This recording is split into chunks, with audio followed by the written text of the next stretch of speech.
I hadn't planned on stopping by that evening. It was one of those decisions you make on impulse. My friend had said I could come over any time, so I figured why not. The sun was dipping low, painting the neighborhood in that soft gold light that makes everything look calmer than it feels. When I knocked on the door, I half expected him to answer. But it wasn't him. It was her. She opened the door with that same warm smile I'd known since I was a kid. My friend's mom.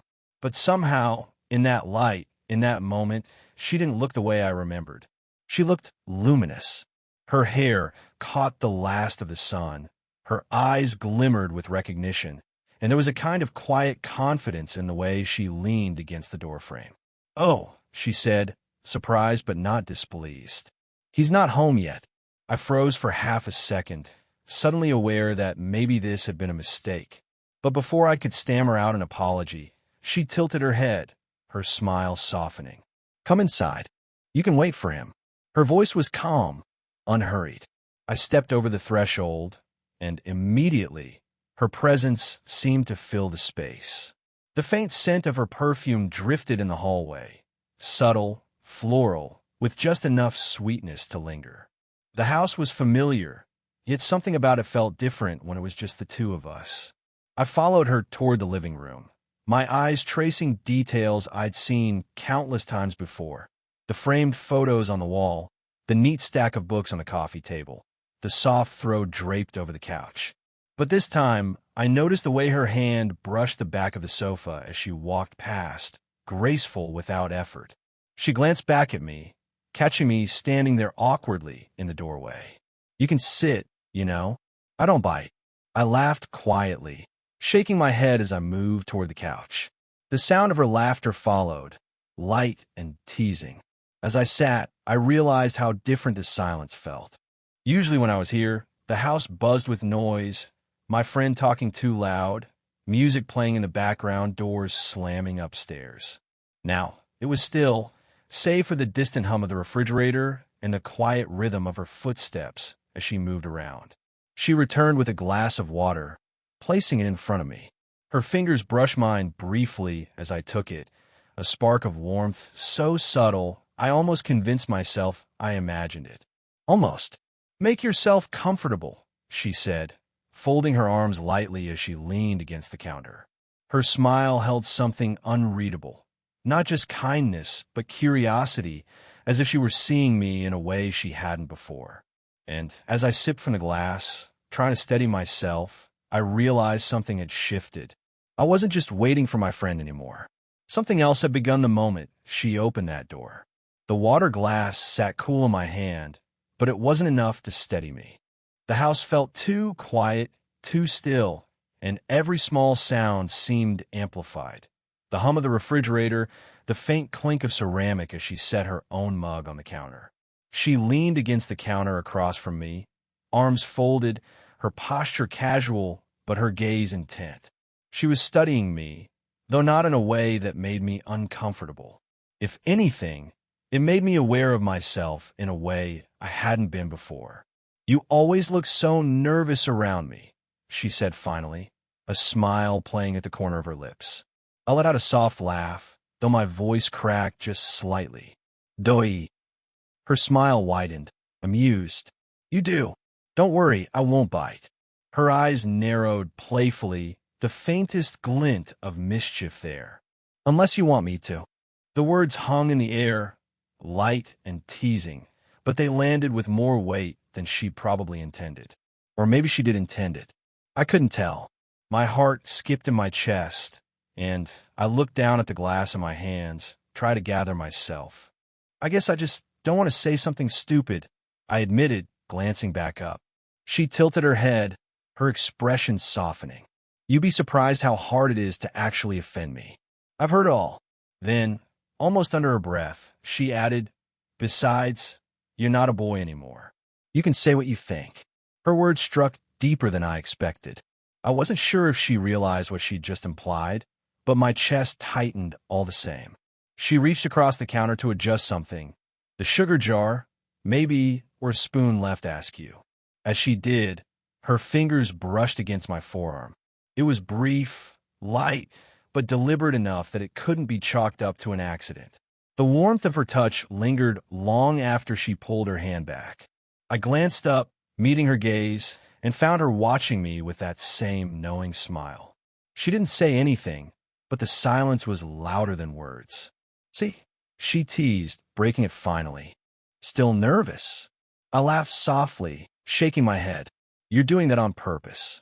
She grinned. "Maybe, but it's fun to watch you squirm." Her voice had a lilting playfulness to it, but beneath it, I sensed something else. Curiosity, testing, as though she were pushing at a boundary just to see if I'd push back. The kitchen light glowed warm around us, the space between us charged with something unspoken. Her teasing wasn't just about making me blush anymore. It was about acknowledgement, that strange, fragile line we were both aware of, even if neither of us dared name it yet. And as I sat there, my hand still tingling where she had touched me, I couldn't help but think. Maybe she wasn't just teasing. Maybe she was daring me to notice. The teasing faded, replaced by a gentler stillness. She turned, almost absently, and carried her mug to the table, motioning for me to follow. I set my glass down and joined her, the wooden chair creaking softly as I sat across from her. For a moment, we didn't say anything. She stirred her coffee with a spoon she didn't need, the faint clink of metal against ceramic filling the space between us. Her eyes were lowered, tracing circles in the steam as though she were far away. "You know," she said finally, her voice softer than before, "sometimes I feel like I'm just playing a role. Like everyone sees me as this dependable mother, this person who always has it together. But they don't really see me." Her confession caught me off guard. I'd never heard her speak like this. Not to me, not to anyone. I leaned forward slightly. "What do you mean?" She gave a small laugh, but it wasn't one of amusement, more of resignation. "It's hard to explain. I wake up, I do the same routines, I smile when I'm supposed to. And it's not that I don't love my life. I do. But sometimes, late at night, I catch myself in the mirror and wonder, when was the last time someone looked at me and really saw me?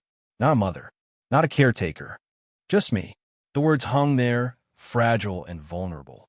I could see the faint shimmer in her eyes, though she didn't let it fall into tears. She kept circling the rim of her mug with her fingertip, as if grounding herself in the motion.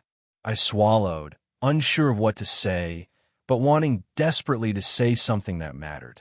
"I see you," I said quietly. Her eyes lifted, startled. She searched my face as if to gauge whether I meant it, whether those words carried weight or were just something to fill the silence. I held her gaze, steady, because I did mean it, more than I could admit. Something softened in her then. The tension in her shoulders eased, her lips parting just slightly in a breath she hadn't realized she was holding. "You're kind," she murmured. "Kinder than most people I know." I smiled faintly, though my chest felt tight. "I'm just honest." She looked at me for a long moment, and I felt the air shift again. It wasn't playful anymore. It wasn't teasing. It was raw, unguarded. Her hand reached for her mug, but halfway there, it faltered, and instead, her fingers brushed against mine on the table. Light, hesitant, testing. It wasn't a bold gesture, but it carried more meaning than any words she'd spoken. My skin tingled at her touch, and the silence that followed was no longer uncomfortable. It was full, charged, and terrifyingly real. And in that moment, I realized something I hadn't before. Beneath all her confidence, there was a quiet longing she kept hidden, and she had just let me see it. The heaviness of her confession lingered between us, not in an uncomfortable way, but like a quiet thread tying us together. She gave a small laugh, shaking her head as though embarrassed by how much she had just revealed. "Listen to me," she murmured. "I didn't mean to dump all of that on you." "You didn't," I said quickly. I'm glad you told me." Her eyes flicked up, a faint smile tugging at her lips, before she stood to carry her mug back toward the sink. I rose instinctively to help, gathering my own glass, maybe just to feel useful. It was such a small thing, two people crossing the same narrow space, but that's how it happened. She bent down to pick up a spoon that had slipped from the counter. At the same moment, I leaned to grab the glass that had tipped slightly. And suddenly, we were too close. Our shoulders brushed, her sweater soft against my arm. When I reached down, my hand nearly covered hers, our fingers grazing. She froze, the spoon caught between us, her breath drawing in sharply. I should have pulled back. I knew I should have, but for some reason I didn't. Her face was only inches from mine, her hair falling slightly forward so that I could smell the faint sweetness of her shampoo. Her eyes lifted, meeting mine, and for a heartbeat, neither of us moved. Time seemed to pause. I could hear the faint hum of the refrigerator behind us, the ticking of a clock in the living room, even the soft cadence of her breath. And beneath it all, my pulse pounding in my ears. Her lips parted as though to say something, but no words came. Instead, her gaze dropped briefly to my mouth before returning to my eyes. The shift was so subtle, so fleeting, that I might have imagined it. But I didn't think I had. I swallowed, suddenly aware of how warm the kitchen felt, of how every inch of me was attuned to the closeness of her body. Finally, she straightened, pulling back just slightly, though the air between us still vibrated with what had almost happened. She laughed softly, as if to diffuse it. "We're a mess, aren't we?" she teased, holding up the spoon like evidence. I forced a smile, though my chest felt tight. "Guess so."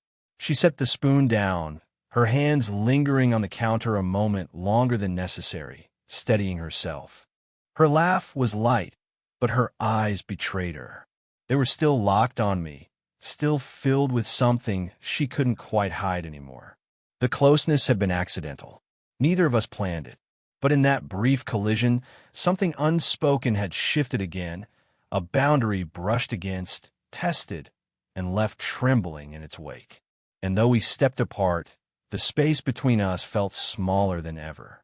The air between us hadn't settled after that accidental closeness. If anything, it had grown heavier, more charged, like the room itself was aware of something we hadn't yet admitted. She stood at the counter, her hands resting on the cool surface, while I lingered by the table, unable to look away. For a long moment, neither of us spoke. The quiet stretched, taut and fragile, filled only by the soft tick of the wall clock.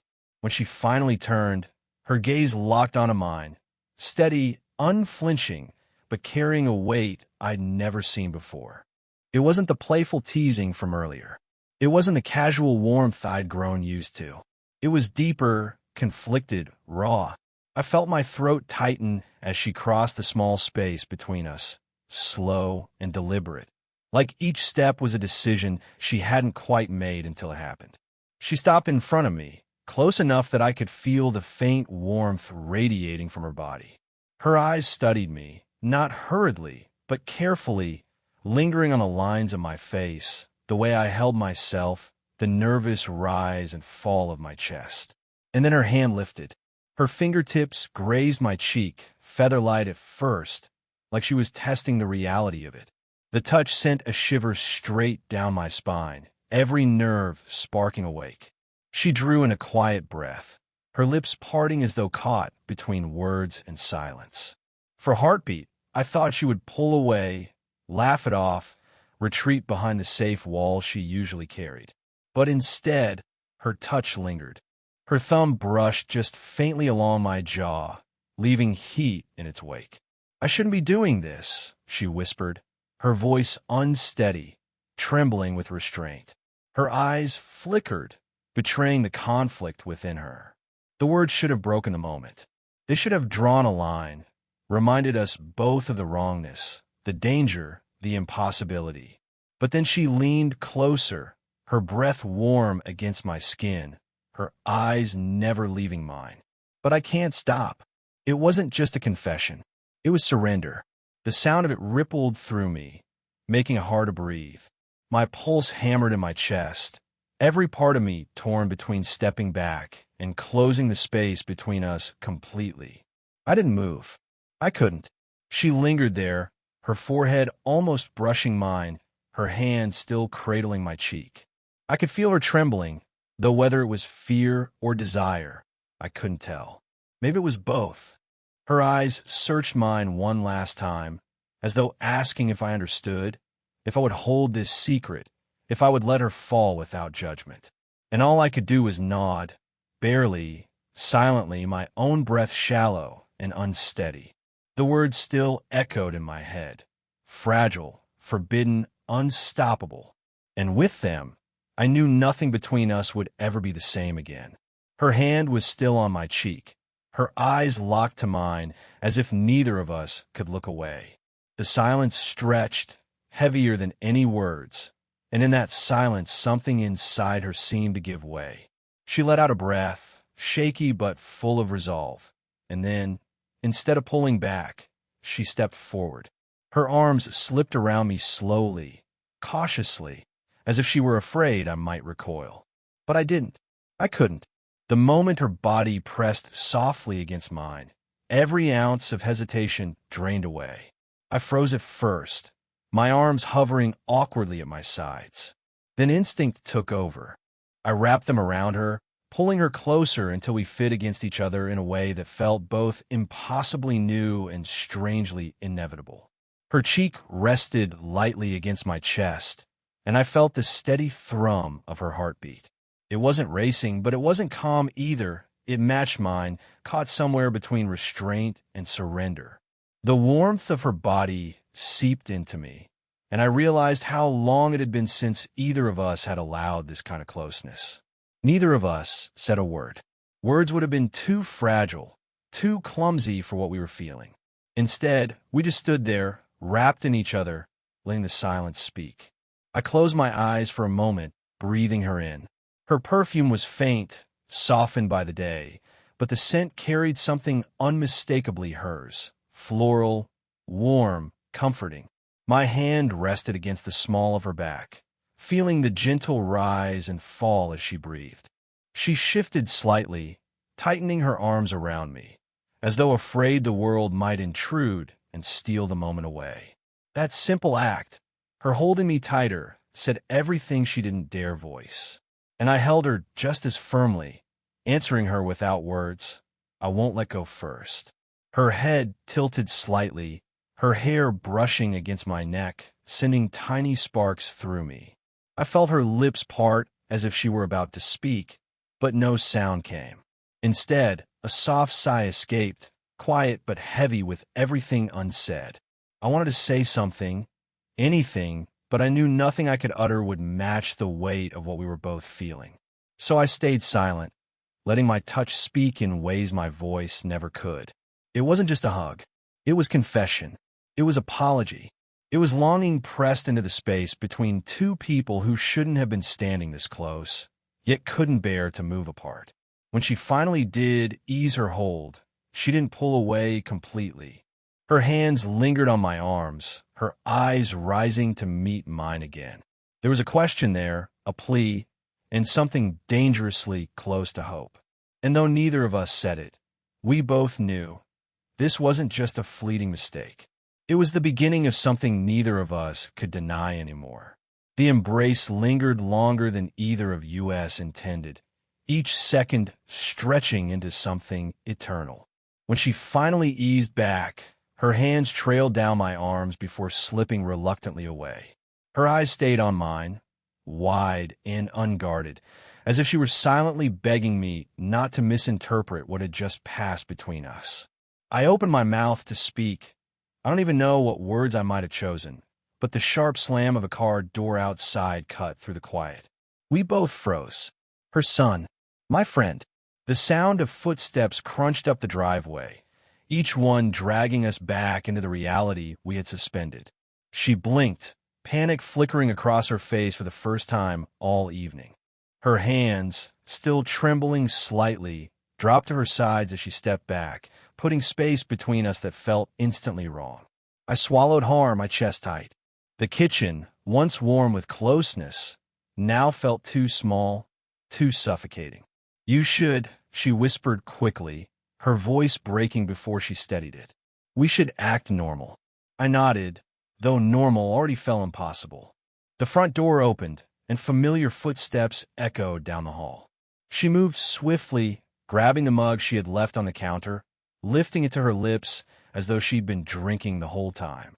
Her face composed itself into something practiced, polished, but I could still see the crack in her mask, the faint shimmer in her eyes, the way her hand gripped the handle too tightly. My friend walked into the kitchen with his usual careless energy, tossing his keys on the table. "Hey, Mun, didn't know you were already here." I forced a smile, my voice just steady enough. "Yeah, got here a little earlier." If he noticed the tension in the room, he didn't show it. He was already talking about something else, pulling open the fridge, rummaging for food. I tried to focus on his words, but my attention kept drifting to the woman standing a few feet away, stealing a glance at me when she thought no one would notice. Her eyes found mine for just a second. It wasn't long, but it was enough. A glance that carried the weight of everything we had shared, everything we weren't saying. She let her hand brush against my wrist as she passed behind me, so light it could have been accidental. But I knew it wasn't. That single touch anchored me, burned itself into my skin, a silent promise that what had happened wasn't nothing. When she reached the doorway, she paused just long enough to look back. Her smile was faint, almost hidden, but her eyes told the truth her lips couldn't. And then she was gone, slipping into another room as though nothing had changed. But I knew. She knew. Everything had changed. The secret between us wasn't spoken aloud. It didn't need to be. It lived in the stolen glance, the lingering touch, the whispered words still echoing in my chest. I shouldn't be doing this, but I can't stop.